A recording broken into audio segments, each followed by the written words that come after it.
Bismillahirrahmanirrahim. Assalamualaikum warahmatullahi wabarakatuh. Salam sejahtera buat kita semua. Oke. Shalom, Om Swastiastu, salam kebajikan, nama budaya. Oke, baik. Yang kami hormati Bapak di Reskrimum Polda Metro Jaya beserta tim, ada Pak Kasubdit Jatantras dan penyidik Pak Kadit 2. Kemudian yang kami hormati rekan-rekan ahli, karena penyidikan ini dilakukan secara scientific crime investigation dengan kolaborasi interprofesi. Antara lain yang pertama yang kami hormati Ketua Umum Asosiasi Psikologi Forensik atau APSIFOR, Bapak Nathanael Sumampau, PhD. Kemudian dari tim kedokteran forensik Rumah Sakit Polri Kramat Jati juga hadir, dipimpin oleh Ibu Dr. Farah SPFM. Terima kasih Bu. Kemudian yang kami hormati tim dari Puslap 4 Bareskrim Polri yang juga membantu dalam proses penyidikan kasus ini, Pak AKBP Faisal Rahmat dan Kompol Heri Prianto yang kami hormati. Rekan-rekan, nanti akan dijelaskan proses pengungkapan kasus yang dilakukan oleh Direktorat Reskrimum Polda Metro Jaya terkait meninggalnya seorang anak laki-laki yang berusia 6 tahun beberapa waktu yang lalu di TKP-nya adalah di kolam renang. Pada kesempatan yang baik ini kami juga mohon izin mengaturkan rasa bela sungkawa dan turut berduka cita yang sedalam-dalamnya atas meninggalnya seorang anak laki-laki ini. Semoga beliau tenang di sisi Tuhan Yang Maha Esa dan semoga keluarga yang ditinggalkan bisa diberikan kesabaran dan ketabahan. Dan kami perlu jelaskan, ini merupakan komitmen dari Polda Metro Jaya, dalam hal ini penyidik Direktorat Reskrimum Polda Metro Jaya, untuk mengungkap kasus ini dengan terang sesuai dengan SOP yang berlaku secara prosedural dan profesional serta proporsional. Selanjutnya kami persilakan kepada Bapak di Reskrimum untuk menjelaskan terkait pengungkapan kasus ini. Mohon izin, silakan.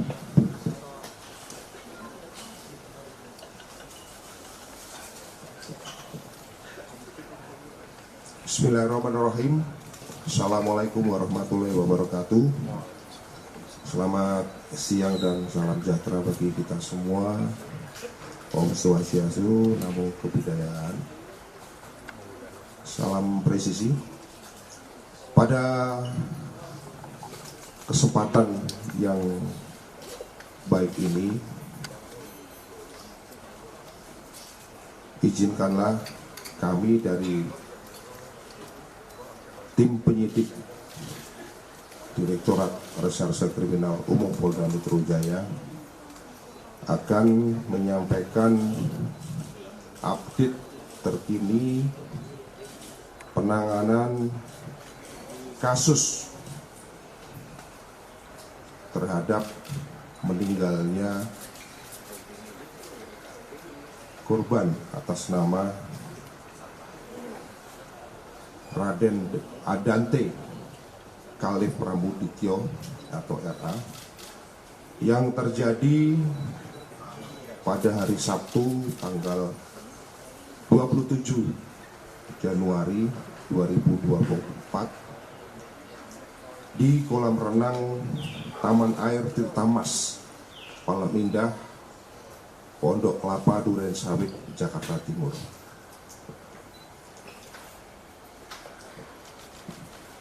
Setelah terjadinya kejadian tersebut, selanjutnya penyidik melakukan pemeriksaan sejauh ini, baik dari keluarga korban, kemudian dari pengelola kolam renang, termasuk security maupun manajemen kolam renang, kemudian dokter rumah sakit Islam dan perawat rumah sakit Islam, termasuk dokter dari rumah sakit primer. Total saksi yang sudah kita periksa sebanyak 23 orang, yang mana dari 23 orang tersebut kita juga sudah melakukan pemeriksaan terhadap ahli forensik, yaitu Dr. Farah, yang mana beliau adalah sebagai ketua tim kedokteran forensik yang melakukan kegiatan ekshumasi kemarin. Selanjutnya kami juga sudah melakukan pemeriksaan terhadap ahli ITE, yaitu Dr. Bambang. Rekan-rekan sekalian yang kami hormati, bahwa modus operandi yang dilakukan berdasarkan hasil penyelidikan maupun penyidikan, bahwa tersangka melihat ke arah kanan dan kiri, memastikan tidak ada orang yang melihat, lalu kemudian membenamkan korban ke dalam kolam sebanyak 12 kali dengan durasi waktu yang bervariatif, antara lain 14 detik, kemudian 24 detik, kemudian 4 detik, kemudian 2 detik, kemudian 26 detik, kemudian 4 detik, 21 detik, 7 detik, 17 detik, 8 detik, dan 26 detik. Sedangkan yang terakhir adalah sebanyak 54 detik. Nanti untuk penjelasan daripada durasi dibenamkannya di kolam akan diberikan penjelasan lebih detail oleh tim analisis IT dari Puslapor Bareskrim Polri. Kebetulan beliau sudah hadir. Kemudian korban berusaha berenang ke tepian kolam, namun tersangka melakukan gerakan yang mencurigakan sehingga korban tidak dapat meraih ke tepi kolam.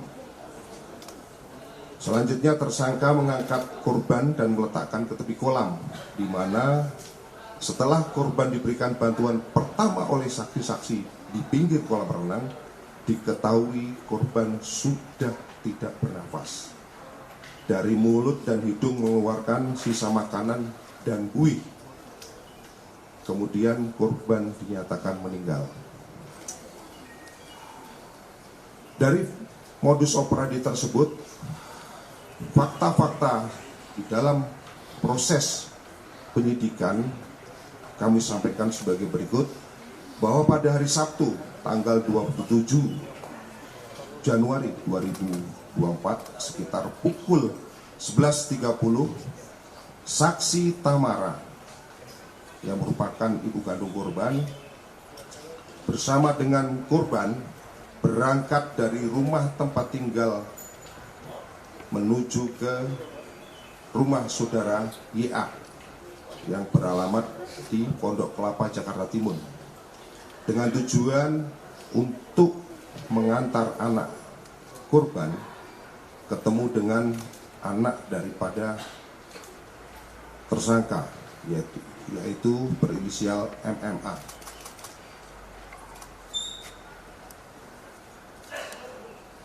Kemudian pada pukul 15.00 tersangka YA berangkat dari rumah di Jalan Pondok, di daerah Pondok Kelapa, Duren Sawit, bersama dengan RA yang merupakan korban dan MMA yang merupakan anak daripada tersangka menuju ke kolam renang di Jalan Raya Pondok Kelapa, Duren Sawit. Sebelum berenang, tersangka mengajak korban RA dan anak tersangka MMA untuk melakukan pemanasan. Setelah itu,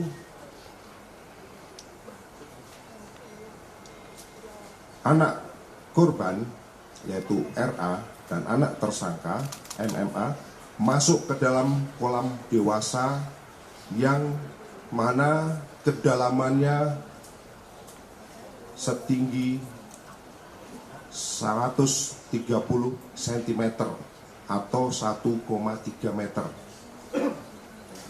di mana kolam tersebut posisinya di depan gazebo tempat tersangka dan korban menaruh barang perlengkapan. Sementara posisi tersangka waktu itu masih di atas kolam renang. Tersangka kemudian jongkok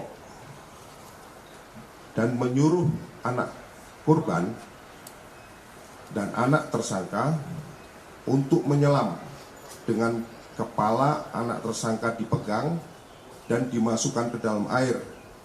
Namun untuk kedua tangan masih tetap memegang tepi kolam renang. Hal tersebut dilaksanakan sekitar 15 sampai 20 menit.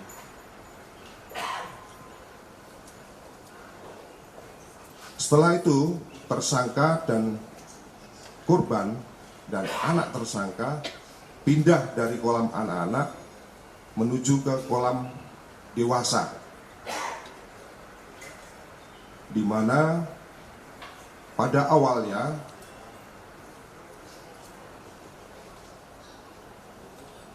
tersangka beberapa kali membenamkan tubuh daripada korban ke dalam kolam dewasa yang kedalamannya adalah 150 cm ataupun 1,5 meter. Di dalam kolam dengan kedalaman 150 cm ataupun 1,5 meter tersebut, korban dibenamkan kepalanya sebanyak 12 kali. Nanti secara detail akan dijelaskan oleh tim analis IT dari Puslapor Bareskrim Polri.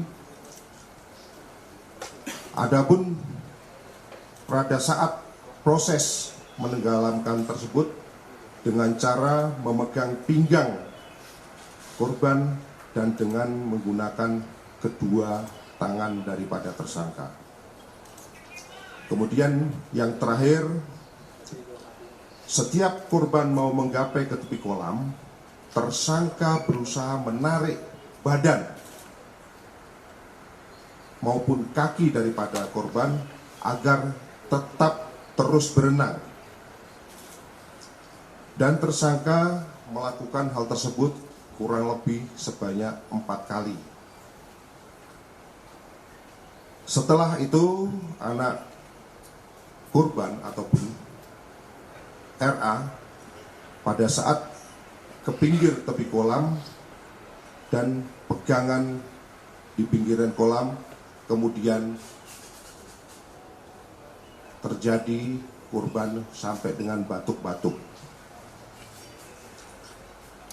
Sekitar pukul 16:50 menit 11 detik, hal tersebut kita ambil berdasarkan CCTV daripada kolam tersebut. Korban sudah terlihat lemas. Kemudian tersangka mengangkat ke atas kolam renang. Setelah itu, korban sempat batuk-batuk dan selanjutnya terlihat sangat lemas dan setelah itu dicoba untuk diberikan pertolongan. Namun kondisinya korban sudah tidak bernapas lagi. Kemudian barang bukti yang sudah dilakukan penyitaan oleh penyidik, yaitu 1 lembar visum et repertum yang dikeluarkan oleh Rumah Sakit Polri, kemudian 1 unit digital video record ataupun DVR, kamera CCTV, kemudian 1 buah baju renang warna biru dan celana dalam warna merah, kemudian 1 buah baju warna orange lengan panjang dan celana panjang warna hitam, kemudian 1 lembar kopi akte kelahiran daripada korban, 1 lembar kopi KK, 1 lembar sertifikat medis penyebab kematian, 1 lembar fotokopi surat keterangan untuk menerangkan terkait pemakaman, 1 lembar surat pengantar kepada RT, 1 lembar invoice medikal, dan 2 lembar invoice medikal daripada rumah sakit. Rekan-rekan sekalian yang saya hormati, bahwa terkait dengan hasil daripada penyidikan yang telah dilakukan oleh Subdit Jatanras Polda Metro Jaya terhadap tersangka YA dijerat dengan tindak pidana setiap orang dilarang menempatkan, membiarkan, melakukan, menyuruh melakukan, dan atau turut serta melakukan kekerasan terhadap anak, dan atau tindak pidana pembunuhan dengan berencana, dan atau tindak pidana pembunuhan, dan atau tindak pidana yang dapat menyebabkan kematian orang karena kelalaiannya, sebagaimana dimaksud dalam pasal 76C Yunto pasal 80 Undang-Undang Nomor 35 Tahun 2014 tentang Perlindungan Anak. Kemudian pasal 340 KUHP, pasal 338 KUHP, dan pasal 359 KUHP. Rekan-rekan media sekalian yang kami hormati, bahwa di dalam kesempatan ini kita juga mengundang daripada tim, baik itu dari Puslapor Bareskrim Polri, kemudian dari Kedokteran Forensik Bareskrim Polri, maupun dari Apsipor, tentunya dengan maksud untuk memberikan penjelasan bahwa proses penyidikan yang dilakukan oleh Direktorat Krim Umum Polda Metro Jaya mengedepankan scientific investigation crime, dalam arti dalam pembuktian betul-betul sesuai dengan aturan yang berlaku. Untuk selanjutnya mungkin nanti kan dari masing-masing tim akan memberikan penjelasan. Sementara kami cukupkan, kami dari tim penyidik, kami kembalikan lagi kepada Pak Kabid Humas mungkin untuk memberikan kesempatan kepada tim pemeriksa lainnya. Terima kasih. Siap. Terima kasih Bapak Direskrim Um. Selanjutnya kami persilakan secara berurutan saja Pak ya, dari tim digital forensik atau dari Puslapor Bareskrim Polri, kami persilakan.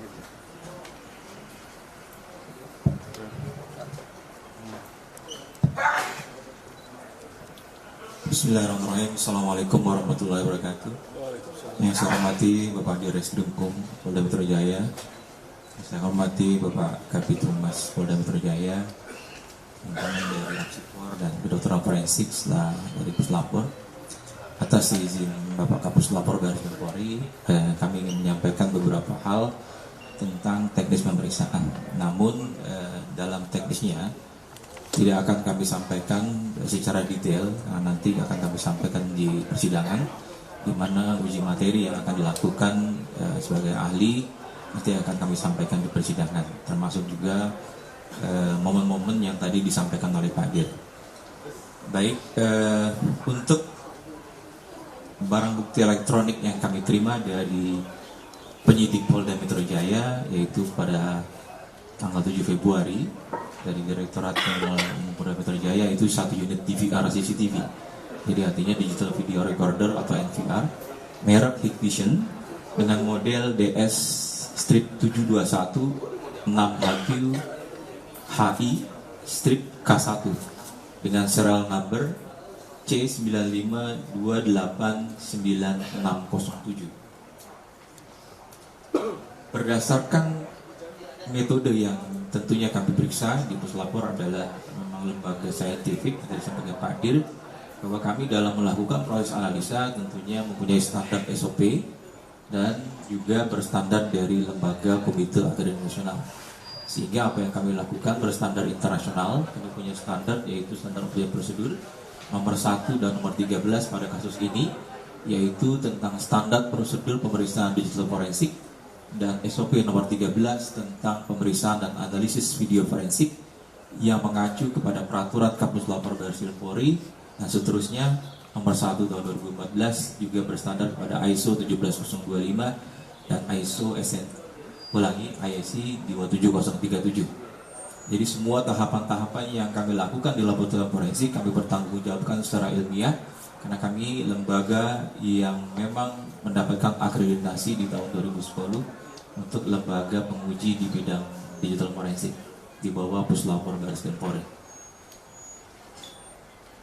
Tahapan periksa dan analisa video forensik yang kami lakukan adalah salah satunya adalah melakukan proses backup copy terhadap DVR CCTV yang kami terima dari penyidik Polda Metro Jaya. Lalu kami lakukan juga proses backup export yang setiap tahapannya itu dilakukan proses dokumentasi, sehingga dalam pemeriksaannya kami nanti juga di persidangan akan diminta keterangan bahwa semuanya terdokumentasi. Salah satu akreditasi juga menentukan bahwa apa yang kami lakukan itu harus terdokumentasi dengan baik. Selanjutnya terhadap barang bukti tersebut kami lakukan pemeriksaan live analysis dan kita lakukan backup copy yang dilakukan oleh ahli dari pemeriksaan kami, juga ada pemeriksaan dari Puslapor yang telah bersertifikasi secara internasional, dan kami juga lakukan proses imaging terhadap flash disk yang kami lakukan proses backup copy-nya. Dan kami juga lakukan metode analisis berupa pemeriksaan metadata dan analisis hash untuk memastikan bahwa metadata yang terhadap video tersebut itu benar adanya, bersumber dari DVR-nya langsung. Jadi memang kami lakukan backup copy dari situ dan kami lakukan hash analysis untuk membuktikan bahwa setiap file digital itu mempunyai karakteristik khusus dalam filenya. Jadi file digital mempunyai ciri-ciri khusus sehingga dia mempunyai sidik jari digital. Sehingga nanti ketika di persidangan akan di challenge dengan hal lain pasti akan sama. Karena prinsip kami di digital forensik maupun forensik itu bisa diuji dengan alat yang sama dan kompetensi yang sama tentunya. Untuk menjaga hal tersebut kita juga melakukan hash analisa NT5 dan SHA-1 ST256, dan juga kami lakukan proses analisa terhadap keutuhan frame dan keaslian video dengan menggunakan analisis tools dan software video forensik. Dari hasil pemeriksaan berdasarkan data-data investigatif, tentunya kami juga mendapatkan data investigatif dari penyidik, karena setiap barang bukti yang kami terima itu harus dilakukan koordinasi dengan data-data investigatif. Kita mendapatkan 5 file video. Yang pertama adalah A05 strip 2024 0127 14072, yaitu menandakan kamera 05. Dari penamaan ini juga kami bisa menyimpulkan bahwa ini sudah sesuai, karena memang 2024 itu menandakan tahunnya, 01 bulan dan 27 tanggal kejadian. File kedua adalah A05 2024 0127 163911, yaitu pada kamera 05. Ketiga yaitu file video dengan judul A11 strip 2024 12 71 40000 kamera 11. Yang keempat A14 strip 2024 01 271 51 856 kamera 14. Yang kelima adalah A14 strip 2024 012 71 65030 kamera 14. Jadi untuk pemeriksaan ini kami melakukan 3 kamera CCTV, yaitu kamera 05, 11 dan 14. Adapun momen-momen yang tadi bisa disampaikan Pak Dir, kami detailnya nanti kami akan sampaikan di sidang pengadilan tentunya. Kami akan sampaikan timeline secara keseluruhan saja. Pada momen di kamera 11, yaitu A11 strip 2024 dan seterusnya, 4 digit terakhir 000 waktu CCTV, jadi waktu yang tertera di CCTV, yaitu pada area pintu masuk loket, yang mana pada pukul 14.41, yaitu waktu CCTV, itu tampak korban, tersangka, dan anak perempuan berada di loket pembayaran. Yang kedua, pada pukul 14.42, tampak korban dan tersangka masuk gate adalah menuju area kolam renang. Di kamera 05 juga kami melakukan penelitian di file A05 2024 0127 dan seterusnya, 4 digit terakhir 0702 waktu CCTV, yaitu pada pukul 14.43 korban dan anak perempuan datang di kolam renang. Dan 14.46 tadi sudah sampaikan Pak Dir, ada korban tersangka melakukan pemanasan. Pada pukul 14.49.15 korban masuk ke dalam kolam renang. Pada pukul 16.27 korban, tersangka, dan anak perempuan berada di sisi kolam. Ini pada saat kejadian. Selanjutnya momen di kamera 05, yaitu dengan nama file A05 2024 0127 16 3911 waktu CCTV. Dari pada pukul 16.48 waktu CCTV, tampak tersangka melakukan gerakan mencurigakan, tadi sudah disampaikan Pak Dir, jadi diduga menenggelamkan. Nanti juga kami akan berkoordinasi dengan ahli gerak tubuh dan ahli yang lain. Dan selanjutnya pada pukul 16.49 tampak gerakan korban juga, yang saya sampaikan Pak Dir. 16.50 sama, yaitu pada saat korban ditolong. Jadi pada sisi korban pada saat itu, di mana dia sudah berada di sisi kolam. Pada pukul 17.00 waktu CCTV, tampak korban dibawa oleh penjaga kolam renang, tadi saya sampaikan Pak Dir, dibawa. Di sinilah momen penting yang kami analisa di kamera 14, yaitu A14 2024 0127 15 1856 waktu CCTV, yaitu area kolam renang yang menyorot pada sisi sebelah kiri kamera, yaitu ada memang 12 timeline tampak tersangka mendekat ke korban. Yang tadi sampaikan Pak Dir, diduga melakukan upaya penenggelaman dan gerakan menarik korban, yaitu yang pertama adalah pada 16.32 29 waktu CCTV. Momen kedua yaitu 16.35 31 waktu CCTV. 16.37 49 momen ketiga.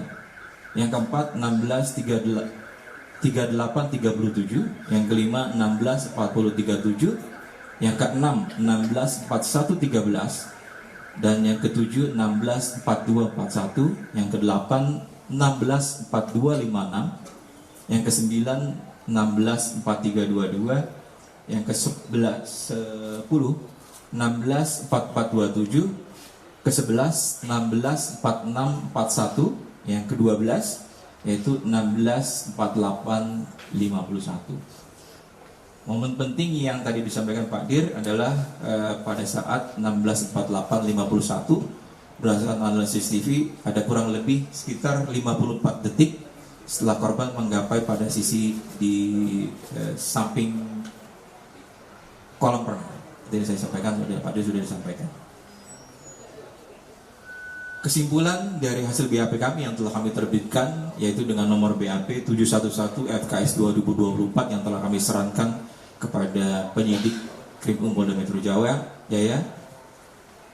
menyimpulkan pada satu unit DVR CCTV merek Hikvision model DS strip 7216HQ HI strip K1 serial number C95289607 terdapat informasi yang berkaitan dengan maksud pemeriksaan, yaitu berupa 5 file video berformat MP4, yang mana momen-momen pada frame-frame di video tersebut adalah bersifat wajar, kontinu yang saling bersesuaian dengan momen-momen di setiap frame, dalam arti pada frame-frame tersebut tidak ditemukan adanya penyisipan maupun pemotongan frame. Yang kami biasakan adalah tidak adanya proses editing, karena memang sumbernya asli juga kami terima dalam bentuk DVR CCTV.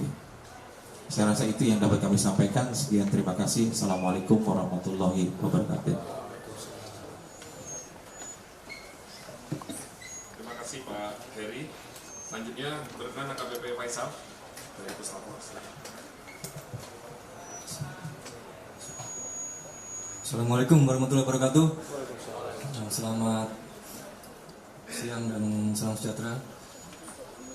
Izin Bapak Dirjen Umum, Bapak Ketumas, Bapak Kasubdit Jatanas dan Kompol Heri, staf Dr. Farah dan dari Apsifor.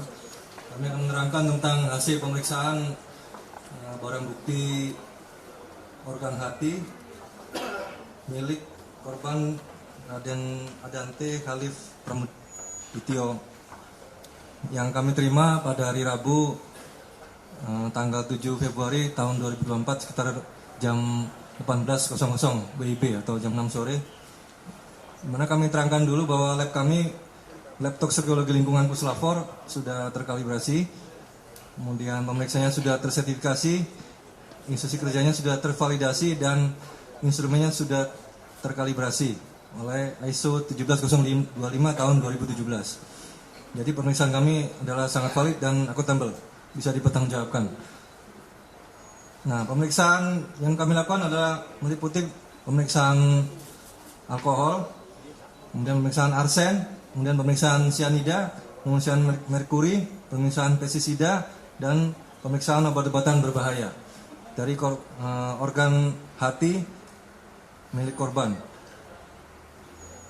Dan hasil pemeriksaan kami menggunakan 6 tahap, yaitu pemeriksaan secara conway, kemudian good set, kemudian GC, kemudian ion kromatografi, kemudian pemeriksaan GCMS dan LCMS.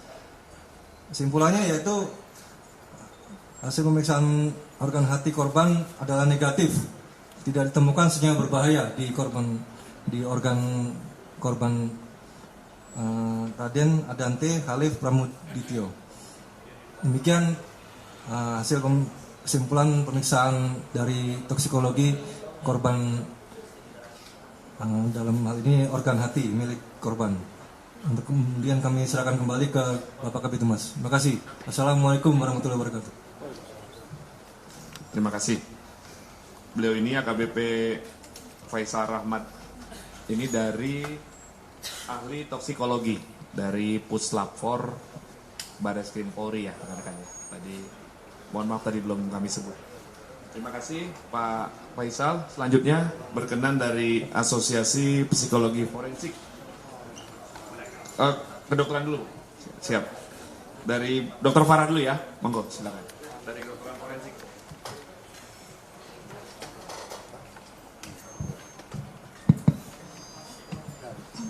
Bismillahirrahmanirrahim. Assalamualaikum warahmatullahi wabarakatuh. Yang saya hormati Pak Kabid Humas Polda Metro Jaya, Pak Direskrim Polda Metro Jaya beserta jajarannya, Pak Kasubdit Jatanras dan Pak Kanit 2 dari Jatanras beserta rekan-rekan ahli dari Puslapor, Bareskrim Polri dan dari Apsifor. Perkenalkan, saya Dr. Farah, ingin menyampaikan beberapa temuan terkait dari hasil pemeriksaan dari kedokteran forensik. Jadi kami di Rumah Sakit Bayangkara tingkat 1 Pusdokes Polri menerima permohonan gali kubur, ekshumasi dan otopsi atas nama korban Raden Andante Khalif Pramudityo itu pada tanggal 5 Februari 2024. Kemudian kami koordinasikan dengan pihak penyidik dan akhirnya kami sepakati untuk dilakukan ekshumasi di hari Selasa tanggal 6 Februari 2024 sekitar pukul 10 pagi di lokasi TPU ke Juruk Purut, daerah Jakarta Selatan. Dalam pemeriksaan tersebut, saya bersama tim kami mengetahui ya bahwa korban telah dimakamkan kurang lebih selama 10 hari, sehingga hasil temuan kami memang secara kesimpulan aja izin Bapak, jadi kesimpulannya memang jenazah almarhum sudah dalam kondisi decomposition lanjut ya, jadi sudah pembusukan lanjut. Di mana beberapa kulit di daerah wajahnya, kemudian leher, dada itu tampak sudah menghilang sebagian karena proses pembusukan. Kemudian pada kulit di daerah lain tidak kami temukan ada tanda-tanda kekerasan. Kemudian pada tulang belulang dari korban almarhum juga tidak kami temukan adanya patah maupun retak ataupun hal-hal sifatnya perdarahan atau resapan darah, tidak ada. Kemudian untuk membantu proses penyidikan, seperti yang ketahui ada indikasi adanya tenggelam atau tidak, tentu biasanya di kedokteran forensik itu kami akan menilai apakah untuk jenazah yang masih segar ya, biasanya kami melihat apakah kondisi tubuhnya itu basah, kemudian biasanya kalau orang terendam lama dalam air itu ada tanda-tanda terendam seperti nanti keriput atau mungkin kita sebut sebagai washerwoman's hands di telapak tangan maupun di telapak kakinya. Kemudian juga anggota tubuhnya dingin, kemudian juga biasanya keluar busa halus atau froth ya dari lubang hidung atau dari mulutnya gitu. Itu biasanya dinilai dari awal saat korban beberapa saat setelah dinyatakan meninggal akibat tenggelam. Namun seperti yang kita ketahui bahwa saya melakukan pemeriksaan bersama tim setelah 10 hari korban meninggal sehingga tanda-tanda tersebut tidak kami temukan. Namun berdasarkan dari keterangan dari dokter awal yang melakukan pemeriksaan terhadap korban, yaitu di Rumah Sakit Islam Pondokopi dan di Rumah Sakit Premier Jatinegara, tanda-tanda tersebut ditemukan dalam pemeriksaan mereka. Sehingga ada tanda-tanda terendam pada kondisi korban itu memang dipastikan ada. Selanjutnya untuk pemastian adanya tenggelam atau tidak, di bidang kedokteran forensik kami harus melakukan pemeriksaan menyeluruh terhadap semua organ tubuhnya sehingga kami lakukan otopsi tersebut. Pada otopsi memang karena kondisi sudah membusuk lanjut sehingga organ-organ tubuhnya sebagiannya sudah mulai membusuk, melunak, terutama kedua parunya sudah mencair, yaitu kami asumsikan mungkin karena kebanyakan air yang masuk karena ini di kolam renang ya gitu, sehingga parunya itu mencair sehingga tidak kami temukan lagi jejak-jejak organ parunya. Kemudian juga untuk pemastian tenggelamnya kami harus mengambil organ dari sumsum tulang, yaitu jadi tulang pahanya kami ambil untuk dilakukan pemeriksaan destruksi asam atau nanti kita periksa adanya tumbuhan air di dalam sumsum tulang tersebut gitu. Mengapa harus diambil? Karena memang di setiap air menggenang, baik itu air tawar maupun air asin, pasti akan ada tumbuhan airnya, yaitu berupa ganggang ataupun diatom. Jadi fokus kami pada saat ekshumasi itu pun itu yang kami cari. Karena kalau untuk mencari adanya air dalam lambung atau usus atau mungkin parunya ngembang itu agak susah mengingat kondisi korban sudah 10 hari dimakamkan. Sehingga pada saat malam itu juga kami langsung ke Puslapor Bareskrim Polri di Sentul. Kami melakukan pemeriksaan destruksi asam dan di sumsum tulangnya dan di organ hatinya kami temukan adanya tumbuhan air berupa ganggang. Dengan demikian keterangan dari penyidik bahwa saat pemeriksaan pertama di Rumah Sakit Pondokopi dan Premier Jatinegara ada tanda-tanda terendam berupa badannya basah semuanya, kemudian tangannya keriput, ditambah ada tanda-tanda kekurangan oksigen berupa bibirnya itu kami sebut cyanosis ya atau keunguan, kemudian kuku-kuku dari korban juga semuanya ungu, itu menunjukkan bahwa korban memang kekurangan oksigen berat gitu. Kemudian hasil pemeriksaan otopsinya juga didukung kami temukan ya tumbuhan air dalam sumsum tulang dan organ hatinya. Sementara kami menyimpulkan bahwa kondisi korban sesuai dengan korban meninggal akibat tenggelam atau masuknya air ke dalam saluran pernafasan. Mungkin dari itu hasil pemeriksaan kedokteran forensik Ditambah tadi diperkuat dengan puslapor dari Tokling bahwa memang tidak ditemukan adanya bahan-bahan atau senyawa yang bersifat racun yang dapat kita asumsikan menjadi sebab kematian korban. Sehingga urutan pertama itu sesuai kondisi meninggal akibat tenggelam, itu yang kami pikirkan di bidang kedokteran forensik. Sekian dari saya kembalikan ke Pak Kabid Humas. Terima kasih. Assalamualaikum warahmatullahi wabarakatuh. Baik, terima kasih Bu Dr. Farah. Selanjutnya berkenan Pak Nathanael Sumampau dari Ketua Umum Asosiasi Psikologi Forensik. Rekan-rekan, silakan Pak Nathanael. Baik, terima kasih. Yang saya hormati Pak Diris Krimum bersama dengan Pak Kabid Humas dan juga jajaran pimpinan Polda Metro Jaya. Jadi perlu kami sampaikan bahwa APSIFOR ini kami adalah pihak independen. APSIFOR Asosiasi Psikologi Forensik Himpunan Psikologi Indonesia adalah organisasi profesi dan keilmuan yang menerapkan psikologi dalam bidang hukum. Anggota kami adalah akademisi, peneliti, dan psikolog yang memang bekerja di lapangan. Dan dalam kasus ini kami bekerja setelah mendapatkan rujukan dari Direktorat Reserse Kriminal Umum Polda Metro Jaya dalam kasus ini. Dan kami membentuk tim yang isinya adalah psikolog-psikolog dengan kompetensi psikologi forensik. Dan juga kami melibatkan tim bagian psikologi dari Polda Metro Jaya sudah memulai dan masih akan tetap terus melakukan pemeriksaan psikologi forensik. Kita mulai kemarin selama kurang lebih 7 jam dan akan dilanjutkan juga hari ini untuk memahami berkaitan dengan kasus yang sedang kita tangani bersama ini. Dan tentunya pertama-tama kami ingin menyampaikan bahwa kami turut prihatin dan berbelasungkawa terhadap keluarga korban. Rekan-rekan media dan juga masyarakat, kita ketahui bahwa kehilangan, kematian seorang anak merupakan suatu peristiwa kehilangan yang besar. Dialami oleh orang tua, oleh keluarga, oleh orang-orang terdekat. Oleh sebab itu menjadi sangat penting kita mendukung bagaimana proses duka cita yang sedang dilalui oleh keluarga. Nah, dalam pemeriksaan psikologi forensik yang kami lakukan, tentunya sesuai dengan standar pemeriksaan yang ilmiah yang memang biasa kami lakukan sebagai seorang psikolog forensik dengan metode yang berbasis bukti sehingga bisa dipertanggungjawabkan. Dan prinsip kami adalah menjunjung tinggi objektivitas, imparsialitas dengan multi metode, multi tools dan multi informan. Jadi yang kami lakukan adalah antara lain kami melakukan wawancara investigatif terkait peristiwa, lalu observasi wawancara mengenai status mental dalam hal ini tersangka yang relevan termasuk di dalamnya aspek kepribadian, intelijensi, dan kesehatan mental yang bersangkutan. Dan juga kami mengadministrasikan tes psikologis yang relevan dan juga analisis data kolateral antara lain BAP, percakapan di sosial media, CCTV, dan lain-lainnya untuk kemudian kita mendapatkan profil psikologis dari yang bersangkutan sampai sejauh mana yang bersangkutan memiliki kerentanan untuk kemudian melakukan suatu tindakan kekerasan dalam hal ini.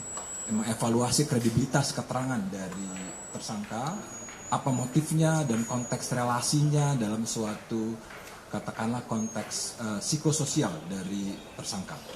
Nah, jadi artinya kalau kita lihat di sini memang pemeriksaan psikologi forensik bisa dikatakan panjang karena banyak pihak yang harus kita temui, kita periksa, berbagai metode kita lakukan, dan sehingga saat ini kami belum dapat menyampaikan suatu kesimpulan yang utuh, lengkap, dan memadai mengenai kasus ini.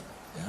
Namun hal yang bisa kami sampaikan adalah bahwa selama pemeriksaan psikologi forensik tersangka cukup kooperatif, itu yang pertama, dan kedua tersangka memiliki status mental yang relatif memadai, dia datang dengan kesadaran penuh, dapat memahami pertanyaan yang diberikan dan menyampaikan informasi terkait peristiwa yang terjadi. Termasuk juga tidak ditemukan ada indikator gangguan jiwa yang berat, tidak ditemukan ada indikator gangguan memori, sehingga dengan indikator tersebut secara umum tersangka ini memiliki kompetensi untuk mempertanggungjawabkan perbuatannya. Jadi rekan-rekan media, pemeriksaan psikologi forensik ini masih terus berjalan, data masih terus digali, dan kita butuh waktu tentunya untuk mencapai kesimpulan lengkap dan memadai. Dan pembelajaran dari kasus ini yang perlu kami sampaikan adalah kami ingin menghimbau kepada masyarakat dan juga media untuk tidak menyebarkan informasi yang belum dapat dipastikan kebenarannya sehingga supaya tidak mempengaruhi pihak-pihak yang akan kami periksa. Dan perlu kita kedepankan prinsip perlindungan anak dan juga support terhadap orang tua dan keluarga yang berduka. Saya pikir itu yang bisa kami sampaikan, Bapak.